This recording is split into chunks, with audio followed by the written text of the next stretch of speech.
Vou pegar aqui, eu acho que as questões que o Petrônio colocado, na verdade, são complementos, eu acho que é importante isso, né? Eu acho que a gente está diante de uma situação extremamente, quer dizer, como parar nesse processo de apuração levantado pela Lava Jato. Eu acho que esse é o grande problema que a chamada classe política tem hoje.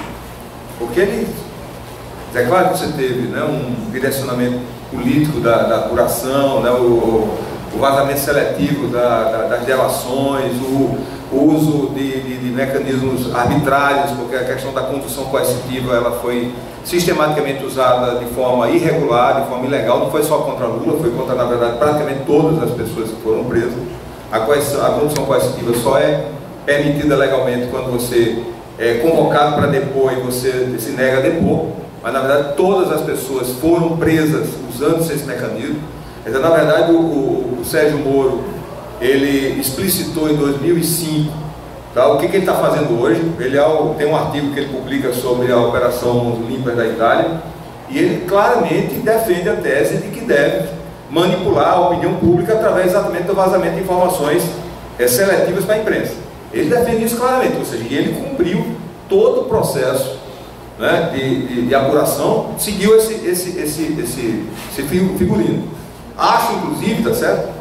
Porque o Sérgio Moro é curioso, né? As pessoas acham que o Sérgio Moro é o salvador da pátria, mas ele foi, inclusive, conduziu operações de investigações com um volume de recursos muitíssimo superior aos recursos aqui da questão da Petrobras.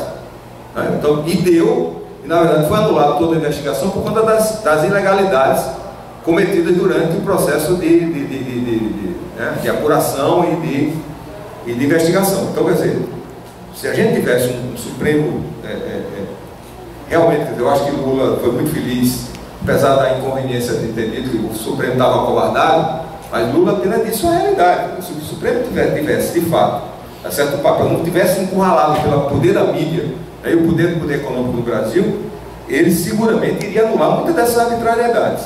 Né? Agora temos um problema.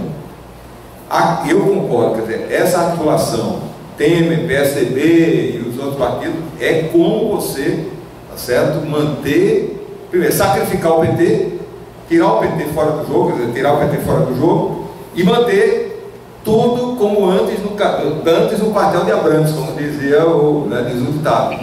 Como você manter o sistema de corrupção, porque o sistema político brasileiro só existe se você tiver corrupção. Não existe, quer dizer, eu já fiz política partidária há muito tempo atrás, eu fui candidato em 82 em Macau, prefeito, e um dos motivos que me fez sair da política foi exatamente a podridão da política. A política é movida a dinheiro. Ninguém faz política porque tem vocação pública, que deveria ser assim. Você faz política porque tem vocação pública, você quer exatamente contribuir para melhorar a sociedade, né? Enfim, mas não é isso que move as pessoas. Na verdade, é um filão de enriquecimento pessoal e de grupos. Então, acho que um dos grandes problemas hoje do Brasil, o dilema é o quê? Como você paralisar ou interromper o processo de apuração. Isso é uma equação que eu acho que a elite brasileira vai ter muita dificuldade. Porque esse é o padrão, é um padrão histórico. O padrão histórico de relação entre público e privado é esse que foi explicitado pela Lava Jato. E é assim, na prefeitura de qualquer cidadezinha, não só do poder executivo, é assim também no poder judiciário, na licitação do poder judiciário, tá certo? É assim no poder legislativo. Então, quer dizer, esse é o padrão. Como é que você poderia, se você estivesse realmente discutindo seriamente o problema da corrupção, você poderia estar vendo um momento histórico de criar um novo padrão de relacionamento entre o Estado e o mercado, tá? Mas não é isso que se trata. Na verdade é o seguinte, você quer tirar o bode expiatório, na verdade, é o PT e a esquerda. Você tem que eliminar o PT e a esquerda para que as coisas voltem ao normal. Agora, eu acho que tem um outro problema mais grave, é o seguinte, eu acho que a tentativa de golpe da direita, da elite brasileira, ela é extremamente preocupante, porque a esquerda, durante certo tempo, ela não tinha muito apego ao valor, à democracia como valor universal. né? A esquerda, durante a ditadura, por exemplo, muitos grupos de esquerda foram para a luta armada porque a institucionalidade não era vista como uma forma de você fazer transformação social. A esquerda fez essa autocrítica, né, quando estava, né, fora do país, passou a colocar a democracia como um valor fundamental, e a classe dominante brasileira revela uma coisa assim muito preocupante, ou seja, ele não tem nenhuma relação com a preservação da ordem democrática, não tem nenhuma relação, não tem nenhum, quer dizer, apego a você construir uma sociedade democrática. Como é que você vai lidar com essa elite que ela é autoritária, excludente, tá certo? Ela é perversa, socialmente perversa. Você não pode contar com ela. Eu acho que um dos problemas do PT foi criar um capitalismo, ser um sujeito, uma classe social para dar suporte ao capitalismo. Os governos Lula fizeram desenvolver o capitalismo como nenhum outro no Brasil desenvolveu. Então não haveria, em tese, nenhum motivo para que os empresários se confrontassem e se colocassem contra o governo Lula.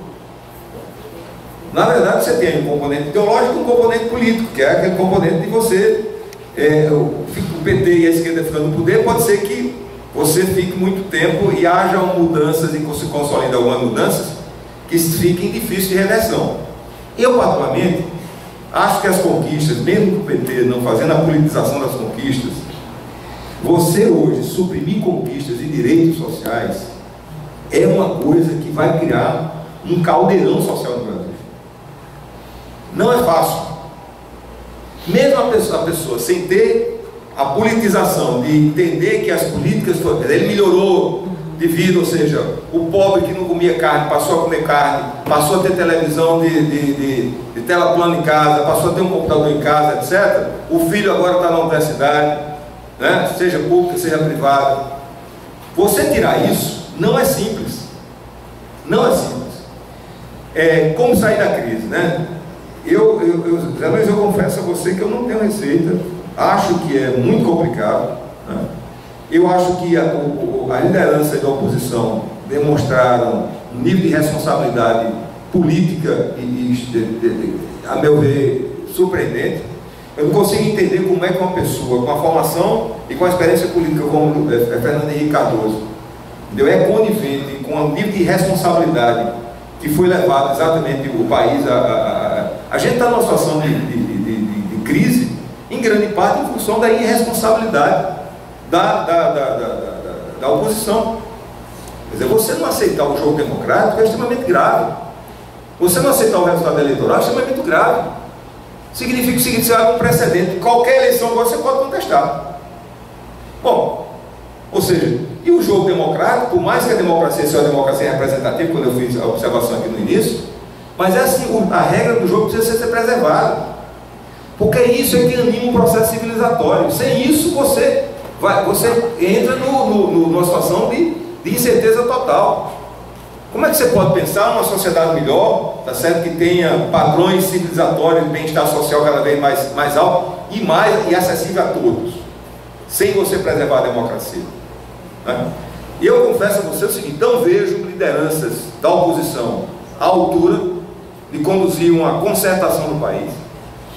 A única esperança que resta, a meu ver, tá certo, é Lula. Lula, a meu ver, é o único grande estadista, o grande político capaz de restabelecer o diálogo com o mundo empresarial e capaz de, vamos dizer assim, pela força popular que ele tem, vamos dizer assim, de abrir canais com alguns segmentos do mundo político. Mas é muito difícil a solução da crise. Acho que a gente não tem uma solução a curto prazo. Por mais que Dilma não tem perfil, não tem carisma para conduzir um processo de conciliação nacional. Lamentavelmente, não vejo Dilma, a não ser que a gente faça um presidencialismo branco, onde Lula de fato seja a defesa de Janine é essa, tá certo? Seja o primeiro-ministro, tá? Se Lula assumir de fato, né? A gente derrotando o impeachment, Lula assumir o papel de primeiro-ministro, assim, né, informal, pode ser que a gente tenha uma perspectiva de pacificação do país e de retomada de um clima político e de retomada da atividade econômica, restabelecendo, tá certo, ou superando, virando a página do clima de intolerância que a gente tem no país. Eu acho que a gente está vendo no mercado, João Pedro, é um pouco desses problemas. Eu acho que o empresário ele não vai investir enquanto ele não tiver certeza do que ele... Quem é que investiria, por exemplo, tá certo? Se você não sabe o que vai acontecer amanhã. A gente tem dia que hoje a gente acorda de manhã e não sabe o que vai acontecer à noite. Certo? A gente não sabe, todo dia você abre meio, está espantado o WhatsApp, ou então o Facebook, ou os blogs, etc. Porque todo dia você fica numa tensão, você pode ter uma bomba a qualquer momento. Né? Então esse clima de incerteza, de estresse coletivo, ela é ruim para a vida de cada um de nós. Eu, pelo menos, tem dias que eu termino o dia assim, que estou completamente extenuado. Mas isso é desgastante para todo mundo, ninguém aguenta mais. Esse fla-flu ninguém aguenta mais. Tá certo? Essa intolerância ninguém aguenta mais. Então, quer dizer, a gente tem que chegar a uma hora de... Não, acho que a gente tem uma coisa positiva. Ou seja, está chegando um momento de um ponto de saturação que a gente tem que virar a página. E para virar a página, obviamente, eu acho que tem que ter lideranças que conduzam isso. Se nós conseguirmos derrotar o impeachment, eu acho que Lula indo para a Casa Civil e assumindo um papel de primeiro-ministro de fato, que na verdade não é nada estranho, porque na verdade a Constituição brasileira de 88 ela é um misto de presidencialismo e parlamentarismo. Né? Fernando Henrique fez isso. Né? Fernando Henrique, que era um dos redatores E ele mesmo foi. Então não é nada espúrio, tá? Não estou dizendo que é espúrio, não é nada espúrio. De fato, a gente tem um sistema político que é um misto de parlamentarismo e de presidencialismo. Né? Então, pode ser o caminho. Tomara que seja o caminho.